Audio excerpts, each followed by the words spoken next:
ஹே all, world top 10 richest பர்சனில் 6th பிளேஸில் இருக்கிற வாரன் பஃபெட்டோட லைஃப் அண்ட் அவரோட பிஸ்னஸ் ஸ்ட்ராட்டஜிஸ் தான் இந்த வீடியோவில் பார்க்க போகிறோம்.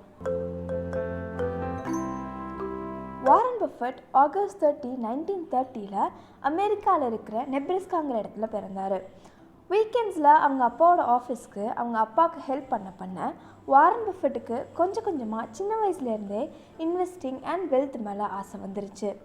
அப்போத்துலேருந்து ஹாலிடேஸில் சூவிங்கம் விற்கிறது, மேகசின்ஸ் அண்ட் நியூஸ் பேப்பர் போடுறது, அவங்க தாத்தாவோட ஷாப்பில் போய் ஒர்க் பண்ணுறதுன்னு நிறைய குட்டி குட்டி ஒர்க்ஸை பார்த்து ஏர்ன் பண்ண ஆரம்பித்தார். வாரன் பஃபெட் அவரோட ஃப்ரெண்டு கூட சேர்ந்து யூஸ்டு பின்பால் மிஷின்ஸை $25 வாங்கி அதை பார்பர் ஷாப்பில் வச்சு அந்த பிஸ்னஸில் ப்ராஃபிட் பார்த்தாரு.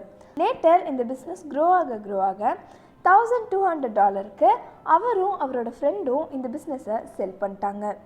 15 இயர்ஸில் வாரன் பஃபெட் மந்த்லி $175 ஏர்ன் பண்ணார்.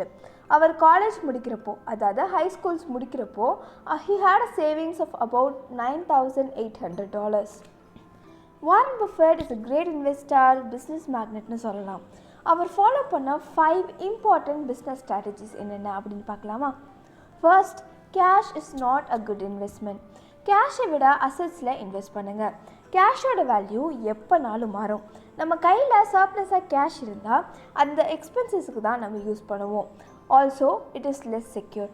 வாரன் பஃபெட் அவர் இன்டர்வியூவில் அவர் கையில் கேஷ் இருந்தால் அவர் ஹாப்பியாக ஃபீல் பண்ணவே மாட்டார் அப்படின்னு சொல்லியிருக்காரு. Second, invest in productive assets.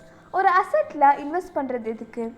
கொஞ்சம் இயர்ஸ் கழித்து அந்த அசட்டோட வேல்யூ அதிகமாகும் அண்ட் அதை நம்ம செல் பண்ணுறப்போ நமக்கு ப்ராஃபிட் கிடைக்கும் அப்படிங்கிற அந்த ஒரு ஹோப்பில் தான் இன்வெஸ்ட் பண்ணுவோம். ப்ரொடக்டிவ் அசட்ஸ்னு சொல்கிறது assets that gives you more profit and cash flow. நீங்கள் ஒரு பொருளை வாங்கி அந்த பொருளை உங்களுக்கு ஹை ரிட்டர்ன்ஸ் தந்தால் அதுதான் ப்ரொடக்டிவ் அசட்ஸ். இப்போ real estates, gold and gold bonds அதெல்லாமே இன்வெஸ்ட் பண்ணுறது. These are productive assets. கண்டிப்பாக இது நமக்கு ஃப்யூச்சரில் நிறைய ரிட்டர்ன்ஸ் கொடுக்கும். ஸோ எது ப்ரொடக்டிவ் அசட்ஸ் அப்படிங்கிறத ப்ராப்பராக அனலைஸ் பண்ணி அதுக்கப்புறமா யூ ஹாவ் டு இன்வெஸ்ட். மற்றவங்க சொல்கிறாங்க அப்படின்ட்டு இன்ஃப்ளூயன்ஸ் பண்ணி இன்வெஸ்ட் பண்ணக்கூடாதுன்னு சொல்கிறாரு Warren Buffett. Third, stay in your circle of competence. நீங்கள் எல்லா விஷயத்துலேயும் எக்ஸ்பர்ட்டாக இருக்க வேண்டாம். ஆனால் உங்களுக்கு என்ன தெரியும், என்ன தெரியாதுன்னு ப்ராப்பராக ஒரு பவுண்ட்ரி வச்சுக்கணும். அண்ட் இந்த பவுண்ட்ரியை தாண்டி you should not cross it. You have to know what is your spot and stay in that spot. Fourth, play big, don't wait for opportunities. லைஃப்பில் கிடைக்கிற எல்லா ஆப்பர்ச்சுனிட்டிஸையும் யூஸ் பண்ணிடணும். நீங்கள் நிறைய திங்ஸை பண்ணலைனாலும் சான்ஸ் கிடைக்கிறப்போ சிறப்பாக செஞ்சிடணும். சின்ன சின்ன ஆப்பர்ச்சுனிட்டிஸும் யூஸ் பண்ணணும்.